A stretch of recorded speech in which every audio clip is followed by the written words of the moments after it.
Assalamualaikum warahmatullahi wabarakatuh.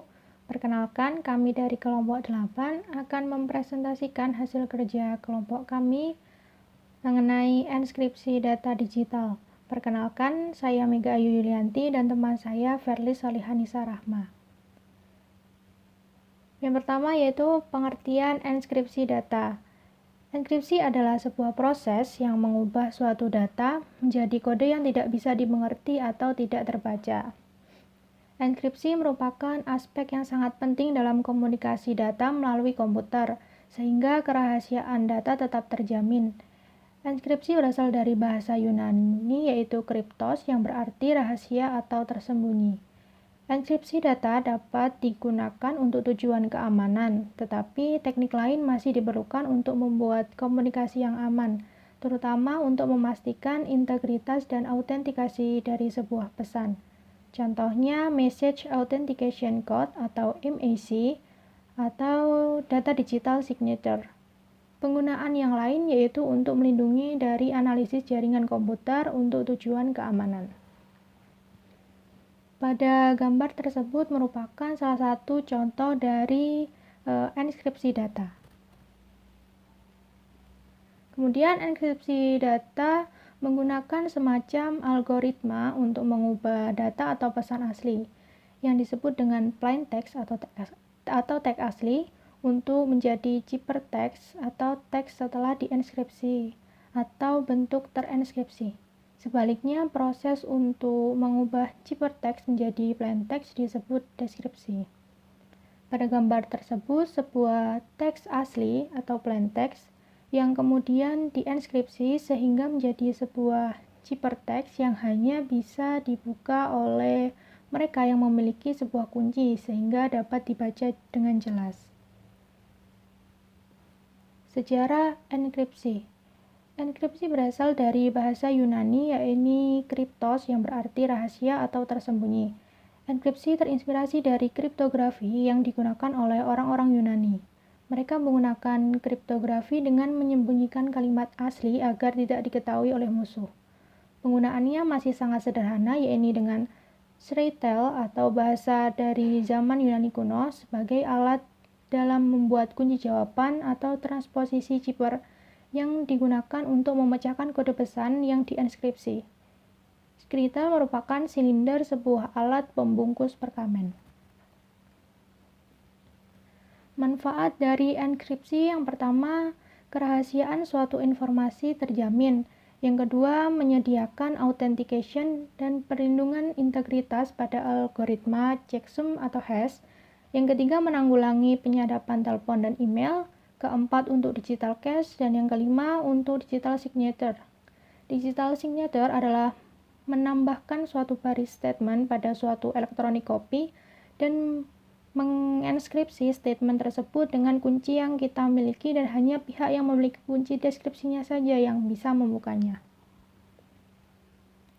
Selanjutnya yaitu model enskripsi.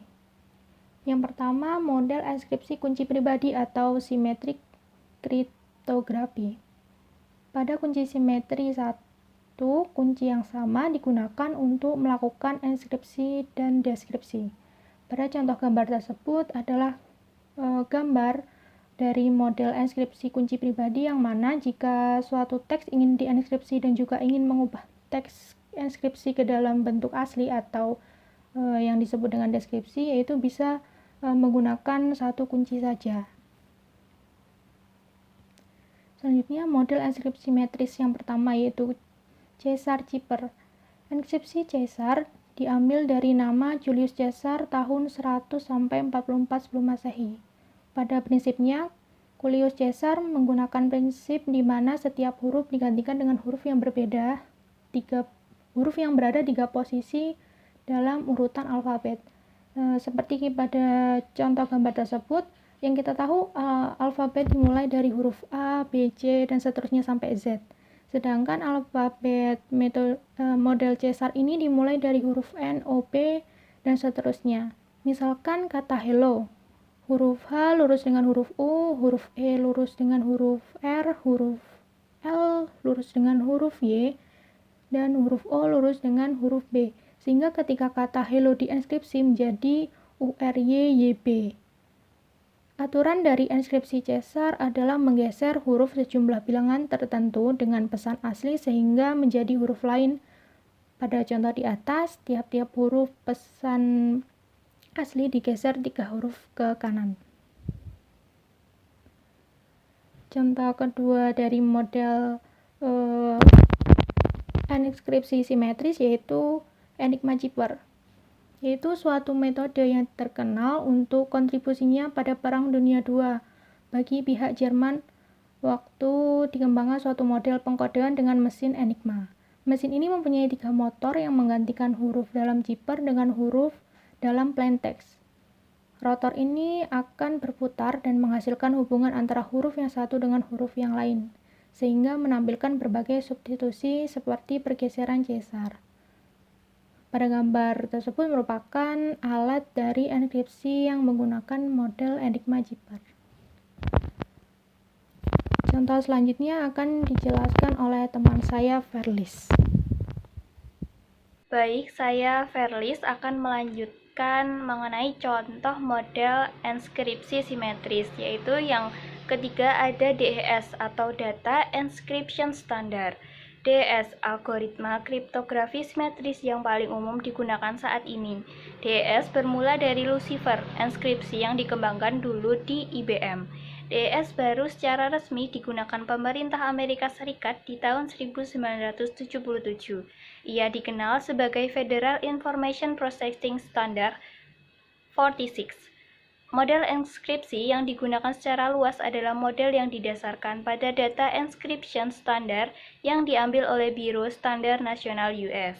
Untuk DES, data enskripsi dalam 64 bit blok dengan menggunakan 56 bit kunci.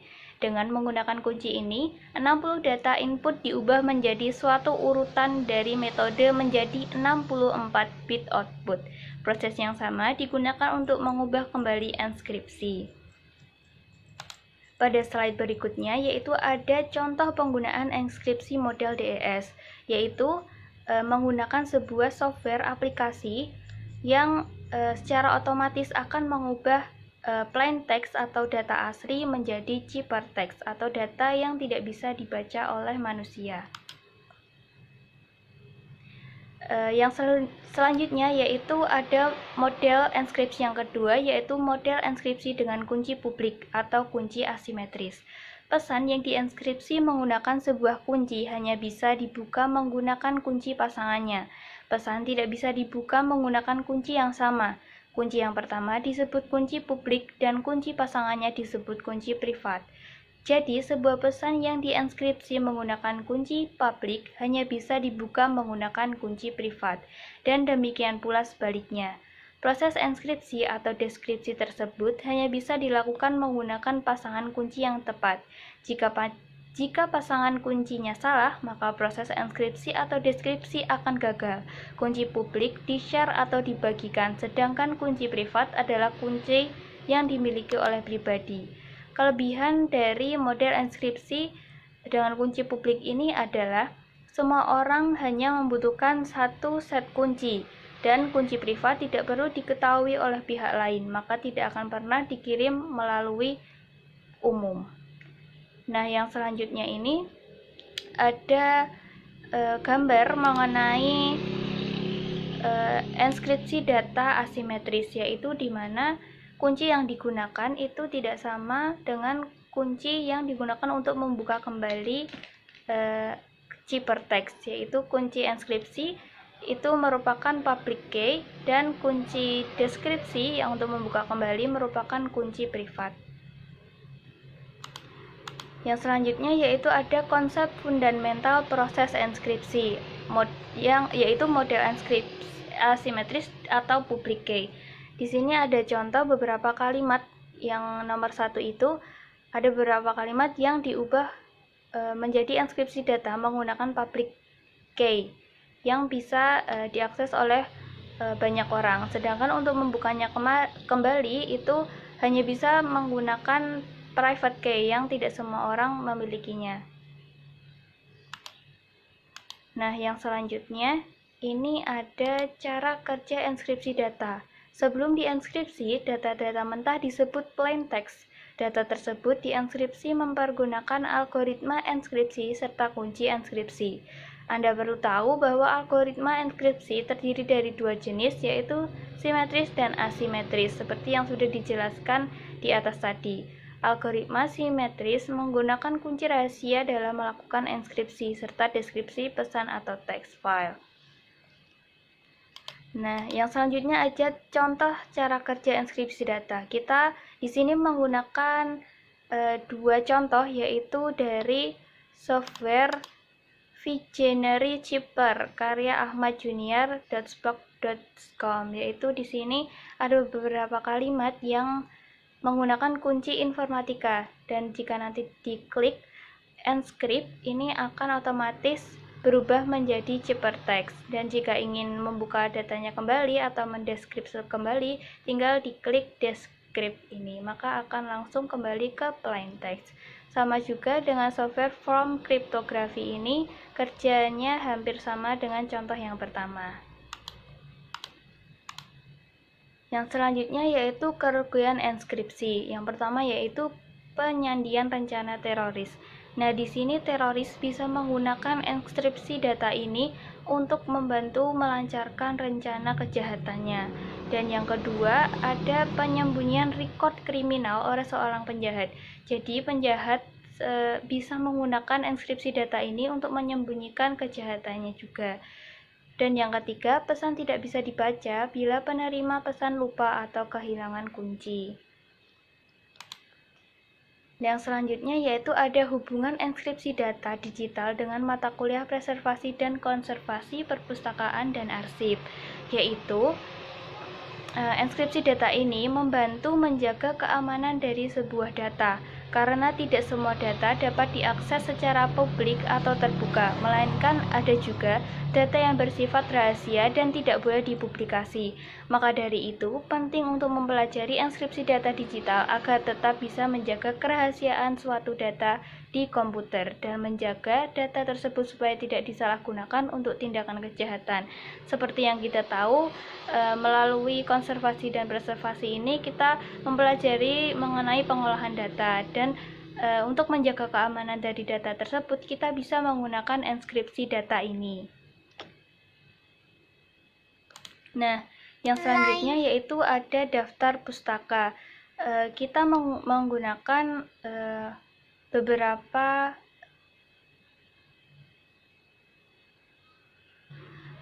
beberapa artikel yang kita dapat dari internet.